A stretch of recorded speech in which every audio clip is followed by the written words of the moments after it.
മാഷോട് എന്താ കാണിച്ചത്? ഞാൻ ഇവിടെ നല്ലപോലെ രീതിക്ക് സ്കൂളിൽ വീഡിയോ കടത്തി തേങ്ങ മാങ്ങച്ച കാട്ടി സാറിന് പിന്നെ എവിടെ പുറത്ത് കിട്ടിയ തീർക്കുനാണ്. നമസ്കാരം. മൊബൈൽ ഫോൺ പിടിച്ചു വാങ്ങി വെച്ചതിന് പ്രധാന അധ്യാപകനെ ഭീഷണിപ്പെടുത്തുന്ന +1 വിദ്യാർത്ഥിയുടെ ദൃശ്യങ്ങൾ സോഷ്യൽ മീഡിയയിൽ ഇപ്പോൾ പ്രചരിക്കുകയാണ്. പാലക്കാട് ജില്ലയിലെ തൃത്താല പോലീസ് സ്റ്റേഷൻ പരിധിയിലുള്ള ഒരു ഹയർ സെക്കൻഡറി സ്കൂളിലെ +1 വിദ്യാർത്ഥിയാണ് സ്കൂളിലെ പ്രധാന അധ്യാപകനെ ഭീഷണിപ്പെടുത്തുന്നത്.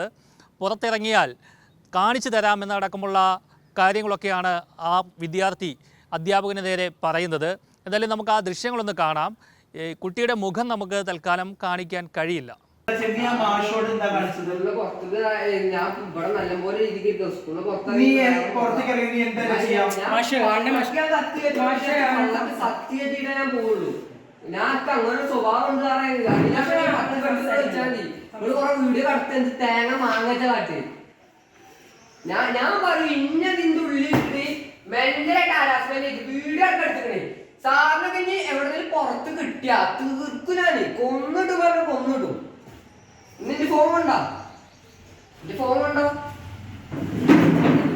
ആരെയും ഞെട്ടിപ്പിക്കുന്ന തരത്തിലാണ് ഈ വിദ്യാർത്ഥിയുടെ പെരുമാറ്റം. വളരെ രോക്ഷാകുലനായിട്ടാണ് അധ്യാപകർക്ക് നേരെ തിരിയുന്നത്. ഇതിനിടയിൽ ഒരു അധ്യാപിക പറയുന്നുണ്ട്, സാർ ഒന്നും പറയണ്ട, വിട്ടേക്ക് എന്ന് പറയുന്നുണ്ട്. അതായത് ആ കുട്ടിയെ പേടിച്ചാണ് ആ അധ്യാപിക അങ്ങനെ പറയുന്നതെന്ന് നമുക്ക് ആ ദൃശ്യങ്ങളിൽ നിന്ന് തന്നെ വ്യക്തമായി മനസ്സിലാക്കാൻ കഴിയുന്നുണ്ട്. വീഡിയോ എടുക്കുന്ന അധ്യാപകന് നേരെയും ഈ കുട്ടി ആക്രോശിച്ചുകൊണ്ട് ചെല്ലുന്നുണ്ട്. അദ്ദേഹത്തെ കയ്യേറ്റം ചെയ്യുന്ന രീതിയിലാണ് നമുക്ക് ആ വീഡിയോ അവസാനിക്കുന്നത് തന്നെ. എന്തായാലും ഇതൊക്കെ കണ്ടും കേട്ടുമൊക്കെ ആ പ്രധാന അധ്യാപകൻ തരിച്ചിരിക്കുന്ന ദൃശ്യമാണ് നമുക്ക് കാണാൻ കഴിയുന്നത്. കുട്ടികളൊക്കെ ഇത്തരത്തിൽ മാറിപ്പോയി. നമ്മുടെ കുട്ടികൾ എങ്ങോട്ടാണ് പോകുന്നത് എന്നടക്കമുള്ള ചോദ്യങ്ങളൊക്കെയാണ് ഉയരുന്നത്. ഈ കുട്ടികൾക്ക് ഏതെങ്കിലും ശിക്ഷ കൊടുക്കാൻ കഴിയാത്തൊരവസ്ഥയാണ് നമ്മുടെ നിയമത്തിൽ ഇപ്പോൾ ഉള്ളത്. പ്രായപൂർത്തിയാകാത്ത കുട്ടികൾക്ക് ഒരിക്കലും കഠിനമായ ശിക്ഷയൊന്നും നൽകാൻ കഴിയില്ല. അതിന് CWC ആണ് ആ കാര്യങ്ങളൊക്കെ തീരുമാനിക്കുന്നത്.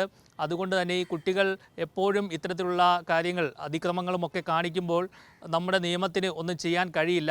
കുട്ടികളായതുകൊണ്ട് തന്നെയാണ് ഇത്തരത്തിൽ അവർക്കെതിരെ ഒന്നും ചെയ്യാൻ കഴിയാത്തത്. പക്ഷേ മാതാപിതാക്കളെങ്കിലും ശ്രദ്ധിക്കണം. ഇത്തരത്തിൽ കുട്ടികൾ എന്താണ് വഴിതെറ്റിപ്പോകുന്നത്? ഇവർ ലഹരി ഉപയോഗിക്കുന്നവരാണോ അതോ കൂട്ടുകെട്ടുകളൊക്കെയാണോ അവരെ ഇങ്ങനെയാക്കി തീർക്കുന്നത് എന്നടക്കമുള്ള കാര്യങ്ങളൊക്കെ കൃത്യമായി നിങ്ങൾ നോക്കണം, അവരെ ശ്രദ്ധിക്കണം. ഇല്ലെങ്കിൽ ഈ രീതിയിലേക്ക് കാര്യങ്ങൾ പോകും. നമ്മൾ കഴിഞ്ഞ ദിവസം കണ്ടതാണ് കോഴിക്കോട് ഒരു മകൻ അമ്മയെ, ലഹരിക്കടിമയായ മകൻ അമ്മയെ വെട്ടിക്കൊന്നത്. നേരത്തെയും ആ അമ്മയെ ഈ മകൻ ആക്രമിച്ചിട്ടുണ്ട്. ഇത്തരത്തിൽ കുട്ടികളുടെ മാനസിക നില തന്നെ വല്ലാത്തൊരവസ്ഥയിലേക്ക് പോകുന്ന കാര്യങ്ങളൊക്കെയാണ് നമ്മൾ പല സ്ഥലങ്ങളിൽ നിന്നും വാർത്തകളിൽ കൂടി അറിയുന്നത്. അതുകൊണ്ട് തന്നെ നിങ്ങളുടെ മക്കൾ എന്ത് ചെയ്യുന്നു, എങ്ങോട്ട് പോകുന്നു എന്നടക്കമുള്ള കാര്യങ്ങളൊക്കെ ശ്രദ്ധിക്കണം. കൂടാതെ അവർക്ക് വേണ്ടി വന്നാൽ ഒരു കൗൺസിലിംഗ് ഒക്കെ കൊടുക്കുന്നത് കൊണ്ട് ഏറെ ഗുണം ചെയ്യും എന്നുള്ള കാര്യത്തിൽ യാതൊരു സംശയമില്ല. എപ്പോഴും നിങ്ങളുടെ മക്കളുടെ മേൽ ഒരു കണ്ണുള്ളത് നല്ലതാണ്.